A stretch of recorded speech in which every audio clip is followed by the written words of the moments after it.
கர்த்தரை உங்களுக்கு முன்பாக உட்கார வைக்கிறதுக்கான மிக முக்கியமான காரியம் என்ன அப்படின்னு கேட்டீங்கன்னா, உங்க ஆத்துமாவை ஊற்றி நீங்கள் அவரோடு கூட ஜெபிக்கும் பொழுது உங்களை தாண்டி கர்த்தரால் போகவே முடியாது. கர்த்தர் எப்போ உங்க கூட இருப்பாரு.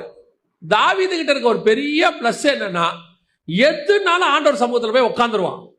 தேவனை நோக்கி பார்த்துக்கிட்டே இருப்பான். அவன் அழுவறத அவரால் என்ன செய்ய முடியாது.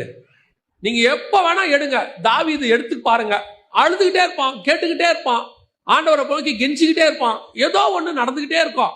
அப்சலோம் துரத்தினாலும் அங்க போயிடுவான், சவுல் துரத்தினாலும் போயிடுவான், எது பண்ணாலும் தேவன் கிட்ட போயிடுவான்.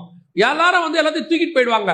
இவனுடைய மனைவி, பிள்ளைகள், பொருட்கள் எல்லாம் தூக்கிட்டு போயிடுவாங்க.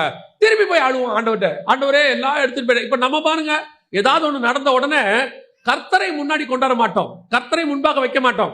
உடனே நம்ம பலத்துல போராட தொடங்கிடுவோம். எனக்கு அவரை தெரியும், இவரை தெரியும், அவருக்கு போன பண்ணு, இவருக்கு போன பண்ணு, அங்க போலாமா. தாவீது கிட்ட அது கிடையவே கிடையாது. தாவீது கிட்ட எத்தனையோ பராக்கிரமசாலிகள் இருந்தார்கள். தாவீது கிட்ட யோவாப் இருக்கிறாரு, 10க்கு பெரிய சேனை இருக்கிறது. எவ்வளவு இருக்கட்டும், தாவீதை பொறுத்த வரைக்கும் சொல்லுவான், கர்த்தரை நான் எப்பொழுதும் எனக்கு முன்பாக வைத்திருக்கிறேன். எப்படி அழுதுகிட்டே இருப்பான், கேட்டுக்கிட்டே இருப்பான். யாக்கோபு ரா முழுவதும் அழுது கெஞ்சினான். கர்த்தரால் அவனை தாண்டி போகவே முடியவில்லை. சில நேரங்கள்ல சிலருடைய ஜெபத்திற்கு கிடைக்கிற பதில் அநேகர் பயங்கரமா போட்டு ஜெபம் பண்ணுவாங்க, அவங்களுக்கு கூட கிடைக்காது. ஆனா இவங்க 5 நிமிஷத்துல அதுக்கு பதில் வாங்கிடுவாங்க.